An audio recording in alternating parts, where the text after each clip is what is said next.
The second coming of Christ iprogram yakanangana nekudzoka kwaJesu Kristu. Idi Jesus is coming again. Asi mukati meBible zvinoita sekunge paachauya tinenge tisiri kumachechi, tinenge tiri kudzimba, kumabasa, kuminda nekumwe kwakadaro. Muprogramu inoyi ndina mukoma Gift Rodzi tati timboteera kudzimba kwatinoswera. Ichokwadi chiri kutaurwa naCaston Betera ichi. Jesu haazouyi tiri kuchechi kana panzvimbo dzekunamatira. Achauya tiri kwatinoswera kwakasiyana siyana. Ikoko kwacho kwatinoraramira. Kungaa kumabasa, kuzvikoro, kudzimba.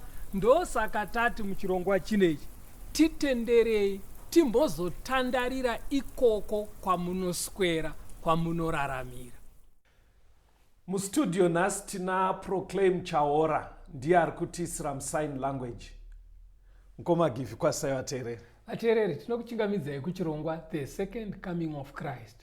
Tauya zvakare kumaraini ikoko kuti tiswere titandare nemi ikoko tichiona zviri kuitika ikoko. Chii chimwe chiri kuitika kumaraini mukoma? Toda kuti mutitungamire muhurukuro yanhasi. Hurukuro yanhasi musoro wenyaya uri kuti Bhaibheri rinoti nevaroi. Bible rinoti kudii nevaroi? Okay. Now huroi huri koka kumaraini. Yes. Weze kuti uti pane mhuri musina zveuroi. Iti musingataurwe. Kana kuti kusingataurwe zveuroi. Hakuna. Hakuna vanenge vachingotaura izvozvo. Ndosaka tati nhasi timbotandara tichikurukura. Saka pamuri kuti Bible rinoti kudii? Because pane zvinotaurika kumaraini. Right. Imi muda kunyanya kungoona kuti Bible rinoti. Okay. Okabodei Caston. Hapana chinoitika kumaraini. Chisimo muBhaibheri. Okay. Zvese zvingataurike, zvese zvingasanganikwe nazvo, Bhaibheri munotowana pfungwa dzinotaura nenyaya idzodzo. Dzirimo muBhaibheri. Bible rinoti kudini nevaroi. Right. Regai tinzwe pana Deuteronomy 18. Tiverengere vhesi ya 10 kuenda pa12. Deuteronomy 18 verse 10. Pakati pako hapafaniri kuwanikwa munhu anopinza mwanakomana wake kana mwanasikana wake mumoto, kana anovuka, kana anotenda mashura, kana anoita mazango, kana muroi, kana n'anga, kana anobvunza masvikiro, kana muvuki, kana anobvunza vakafa. Nokuti vose vanoita izvi vanonyangadza Jehovha. Nokuda kwezvinonyangadza izvi, Jehovha Mwari wako unovadzinga pamberi pako. Uri kuona here kuti varoi vari kulistwa pakati pevanhu vanonzi naMwari havafaniri kuwanikwa, pakati pevanonamata kana kuti pakati pevana vaMwari. Izvozvo shuwa hatingatasire muroi pakati pevanonamata. Handitiwa zvavo. Hamene kuti wakambofunga here kuti kana kuti pawanzwa musoro wenyaya kuti Bhaibheri rinoti nevaroi, kuti varoi vanganzi vanhu vakaita sei? Ndaida kutozokubvunza ipapo, ndatya hangu kuti ndinoita kunge ndakukuenderai kumberi. Ndaida kutombobvunza kuti definition yemuroi chii mukoma? Definition tikati muroi munhu akaita sei? Alright. Regera kuti muroi munhu wekuti anoshingaira kukanganisa umwe munhu. Okay. Kukanganisa kwacho kunogona kubuda nepakawanda. Anogona kuuya achivavarira kukanganisa utano hwemunhu. Okay. Kuti parwariwe. Ende utano hwacho hunogona kuda kukanganiswa panyama kana mupfungwa. Munhu anogona kurwara panyama kana kurwara kwepfungwa. Kutozungaira chaiko. Right. Muroi zvakare anogona kutsvaga kutobvisa upenyu hwacho, kuuraya, kuti pafiwe. Okay. Muroi zvakare anogona kukanganisa pafuma. Okay. Kuvhiringidza mukuwanikwa kwefuma kana kuvhiringa iripo yacho yakaungana udhara. Okay. Kana kuti kuvhiringidza kubudirira muupenyu. Okay. Kungaa kubudirira kuvana kuzvikoro kana nenzira dzese. Muroi. ko apa mukoma padefinition yenyu ndainzwa kuuraya, kukanganisa utano, kukanganisa pfuma, kana kumwe kakungogara kakanaka kovhiringidzwa. Ndanchifunga kuti pamwe manga muchifanira kuedhera kuti pazvinoitwa nemuroyi zvinoita kunge zvisiri kunyatsooneka kuti ashandisei, because ndanchida kuti like pakutora upenyu pakuuraya muroyi anoyere nedemo. I know kuti ukaponda munhu vanhu vanogona kungotaura general kuti uroyi chaiwo ungauraya hama, but muroyi muri kumuisa here kune vanotora demo kana vanoshandisa pfuti. Idzo dzamhondi itso imhonda meda meda haisi witchcraft. Alright, thank you. Alright, saka muroyi ari kuita zvinhu izvi but kuri kwatinoti kuwitchcraft nemamwe masimba asinganzwisike. Okay. Right. Saka Mwari manje pandima yataverengai pavanhu vakalistwa ipapo muroyi abva aiswapo vanzi vanhu ava vanonyangadza Jehovha. Okay. Anditozvona kurava kuti kuroya kunonyangadza Jehovha. But mukoma sorry ndarinzwa verse Deuteronomy 18 ndo yamutaura verse 10 to 12. Right. But mukurarama kumaraini manje pane svikiro nen'anga vanotoita kunge tinovashandisa kumaraini kuti vatibatsire kuziva muroyi. But Deuteronomy yavaclassify sechinhu 1 because ukanzwa vanhu vachitoteketera kuti mutarisewo mhuri yedu, mutidzingire mweya ingade kuvhiringa, vanenge vachiteketera kunge vari kuti tirwirei kuvaroyi. Right. Panofamba sei? Vanhu havazi asi zvichaenda zvichijeka muhurukuro inoi. Okay. Chekuti pekutanga panapa ngazvingojeka kuti Mwari ari kuvaisa pamuregister rimwe chete. Muroyi adiwe, n'anga haidiwe, masvikiro adiwe, vavuka havadiwe. Right. Okay, vanotenda vakafa. Right. Ndazvibata. Enda pana vaGalatia 5 vhesi ya 19 kuenda pa21. Galatians chapter 5 verse 19. Zvino mabasa enyama anoonekwa anoti vupombwe netsvina neutere nekunamata zvifananidzo neuroyi nekuvengana negakava negodo nekutsamwa nekupesana nekuparadzana nedzidziso dzakatsauka nekugodorana nokubatwa nokutamba kwakaipa nezvinhu zvakadai, izvo zvandinokuudzai zvino sezvandakambokuudzai kare, kuti vanoita zvakadai havangadye nhaka yeushe hwaMwari. Uri kuona kuti uroyi huri pakati pemabasa enyama anoitwa nevanhu vasingazodye nhaka yeushe hwaMwari. Kana zvichinzi mabasa enyama hamene kuti zvinokujekerera. Mabasa enyama zvinhu zvinoitwa nevanhu vari vapenyu, asi zvavari kuita zvacho zvinopesana nezvinodiwa naMwari. Okay. Kuzviita kupikisa zvakarayirwa naMwari ndo anonzi mabasa enyama. Uri kuita zvaunoda panyama asi zvauri kuda zvacho hausi kucherechedza kuti Mwari ari kuti kudii. Saka uroyi huri palisti rezvinhu izvozvo. Muchidimbo kana neumwe kutaura tingangoti uroyi huri pakati pezvinhu zvakashata zvinovengwa naMwari zvinoitwa nevanhu vapenyu. Mukoma, munhu kana achiita uroyi ameno newemuteereri kazhinji inenge ichiita kunge nyaya yake avengana nemumwe munhu, but mabudiro azviri kuita mubhaibheri zviri kuita kunge zvinonzi uroyi kana kuva muroyi uri kuita kunge uri kuti inini naMwari takavengana hationane.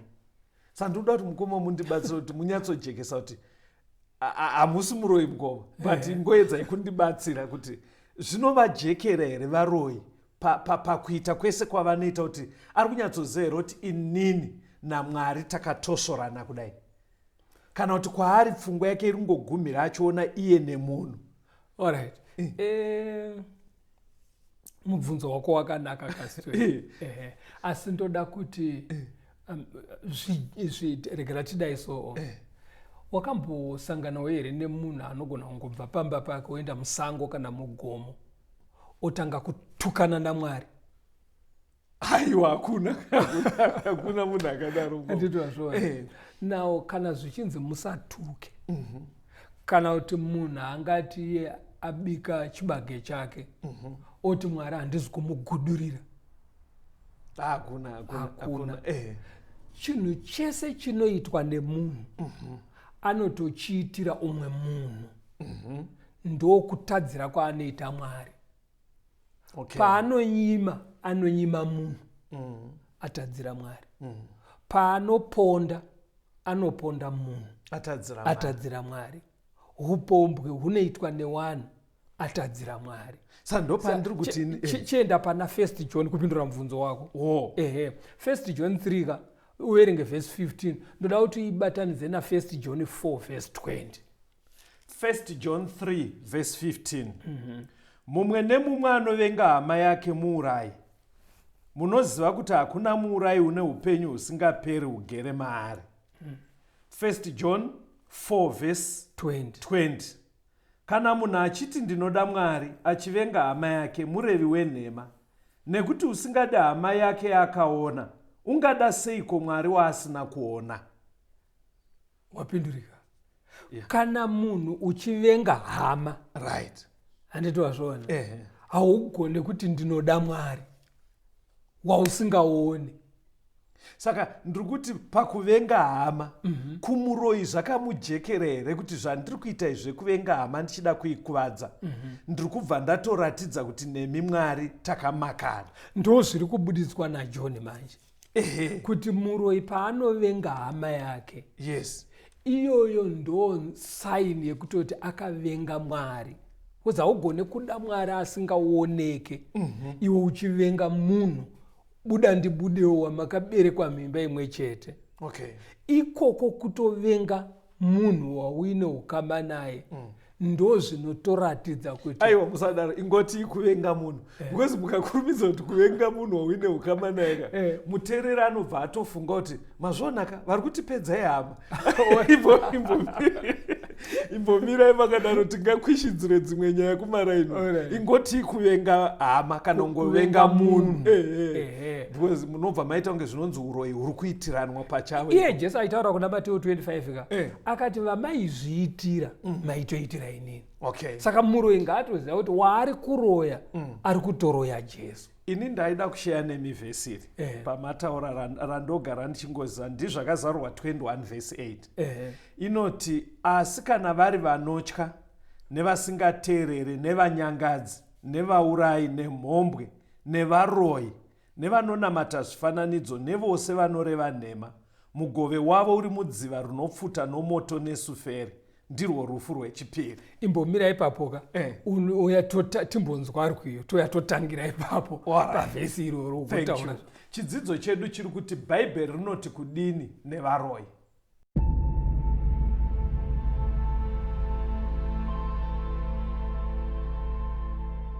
Tanzwa kwenda kisiso Jesu aponesa hiroso koraura Jesu aponesa siwisa nyitatese kumiri yopenyanza tenzi anotituma Jesu aponesa tumira nyipanyanza Jesu aponesa uzanyi wanyangazi Jesu aponesa imani wachitsuwa kana vari panyanza pasiri chazorinza Jesu aponesa imani mudambudzo Jesu aponesa ngerupenyu nerufu Jesu aponesa imani nekufawa moyo unonamudza imbira nipanguwa Jesu aponesa ipahizi pamweya Jesu aponesa kuti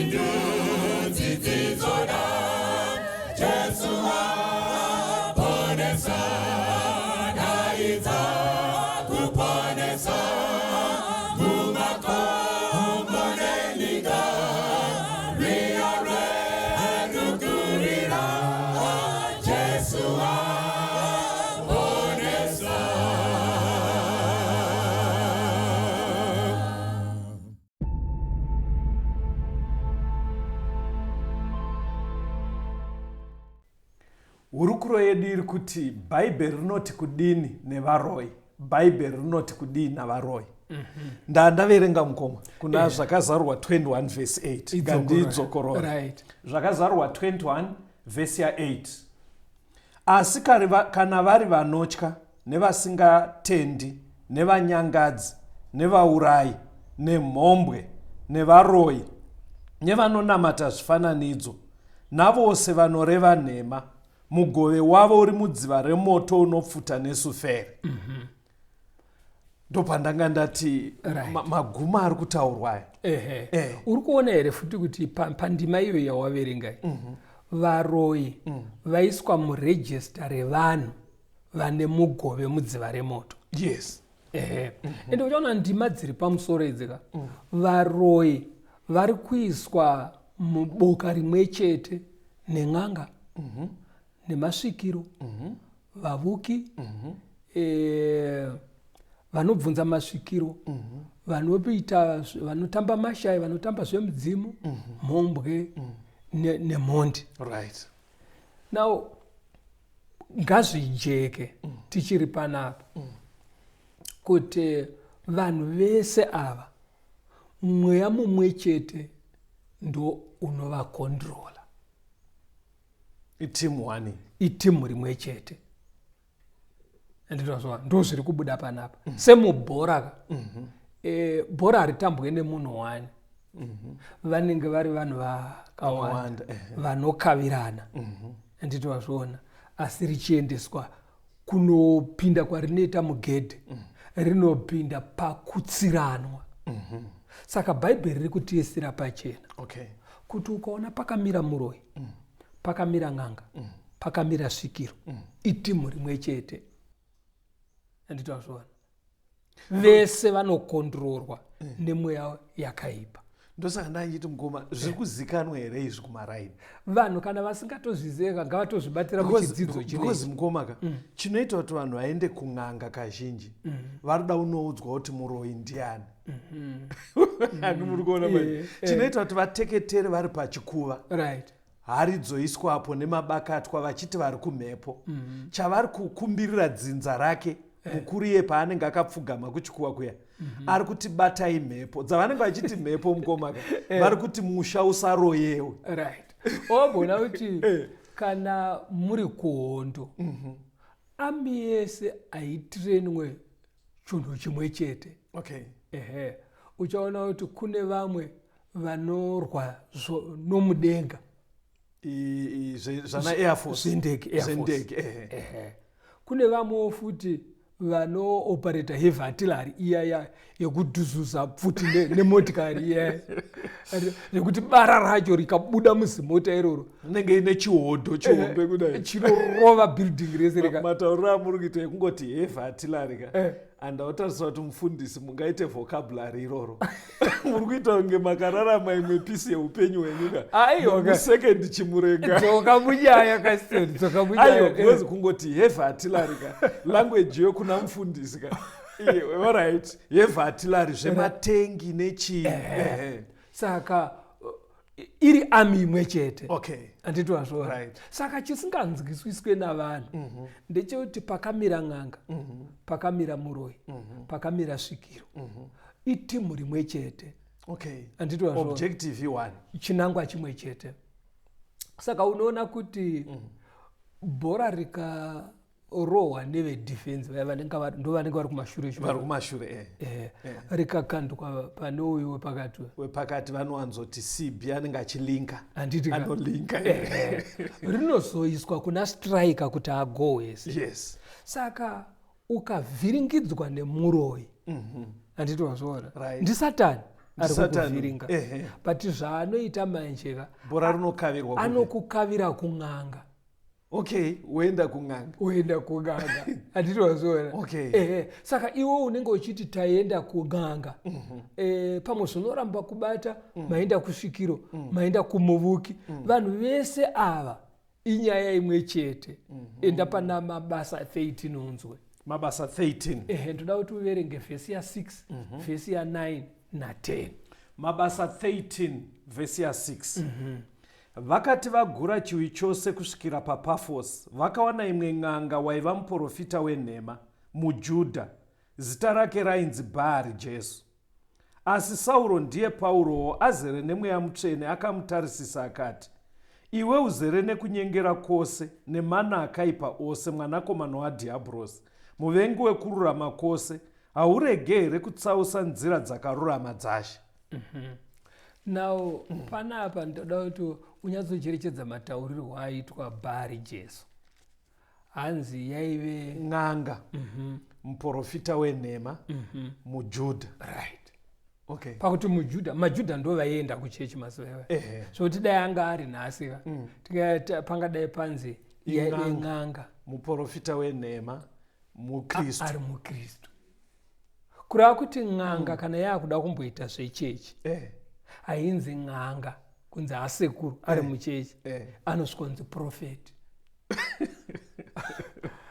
Andiri Alright. Saka vanhu vanoda kuti vachenjedzwe. Munoziva kuti pandaichiseka pfungwa dzangu dzamhanya kumaraini. Okay. Because iye zvinoizvika unogona kutoona vanhu vachiita chechi vachiti tiri maKristu handiti, ari kutungamirira wachoka ukatarisa paari kushandira hapana kusiyana nepanoshandira n'anga.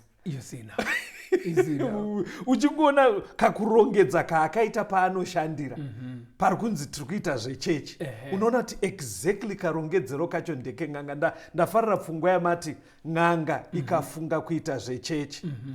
Taito yekuti n'anga inosendekwa anenge akunzi prophet. Alright. Ukatarisa iko kumaraini ikoko pamunombotaura netimu rako, zvinoda kuti munonyatsokucherechedza.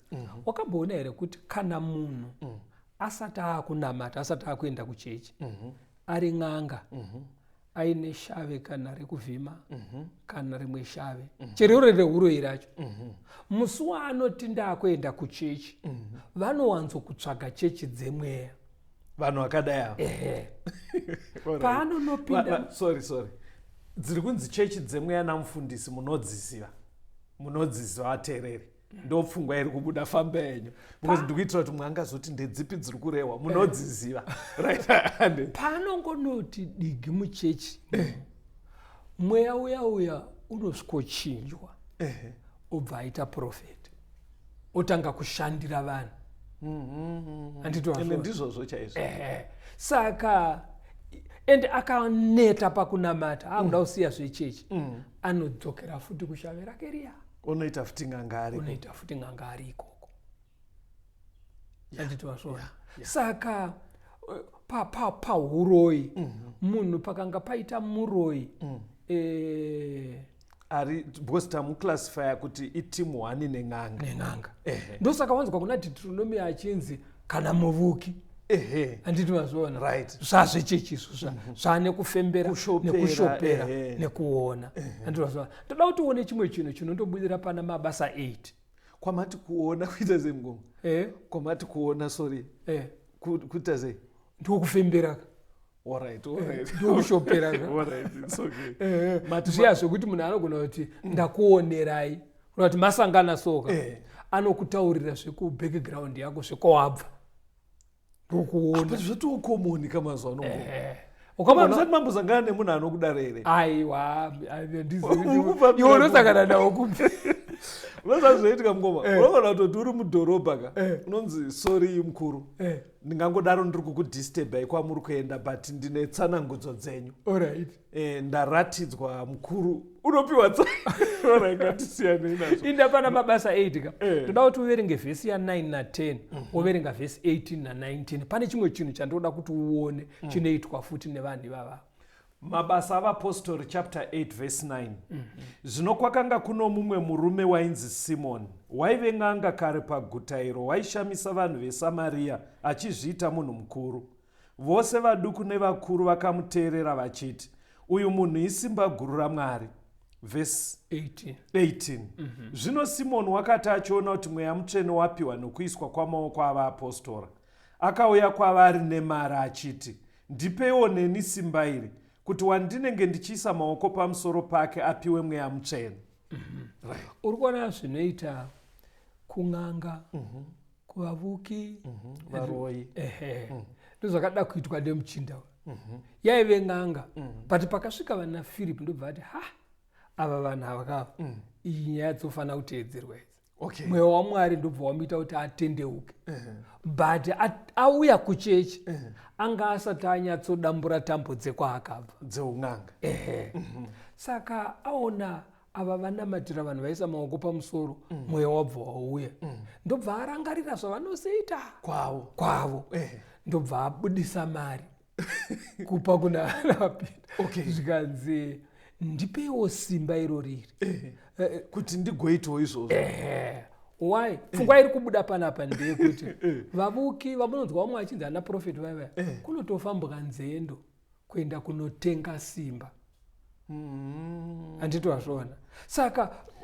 uroi futi hunogona kutotengwa exactly saka kwavanonobhadhara mari kuya anenge ari muagende wasatani futi iye anongotora mari iyi odya ovashandira saka ivo havasi kuziva kuti tanoshandirwa netimu imwe chete nesu. Saka mukoma pataverenga zvakazarwa 21 verse 8 kana muchirikeuka yatanga yati nevanotya vanotya ndakuona reason yavaisirwa same nevaroi right because munoziva kuti munhu kana achitya mukoma ari likely kubva atoitawo muroi munoziva sei ndadaro why wadaro because kana ndichitya kuti pano arida kudya vana vangu pana arida kuvhiringidza murume wangu kubasa zvazvichaita ndichafamba alright pandiri kunofamba ndichanoburitsa mari ndichifunga kuti ndiri kupiwa dziriro but in so doing ndiri kutotengawo uroi futi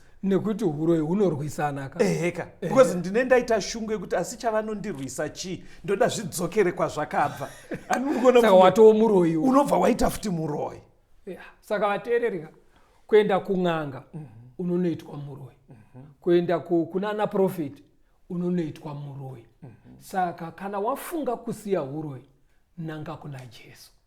Nyaya haina kupera imukoma chidzidzo chiri kuti icho bhaibheri rinoti kudii neuroi saka nguva dzedu dzakwana mukoma mutigadzire tigozosimurura pachidzidzo icho chichienderere mberi. Phone number dzandakukupai ndedzekuti muise message paWhatsApp tikupei malink ekuti mupinde mumawhatsapp groups muwane zvimwe zvidzidzo dzinoti 0717 091 615 0717 091 615 kana kuti 0775 909095 0775 909095. God bless you.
Tungamira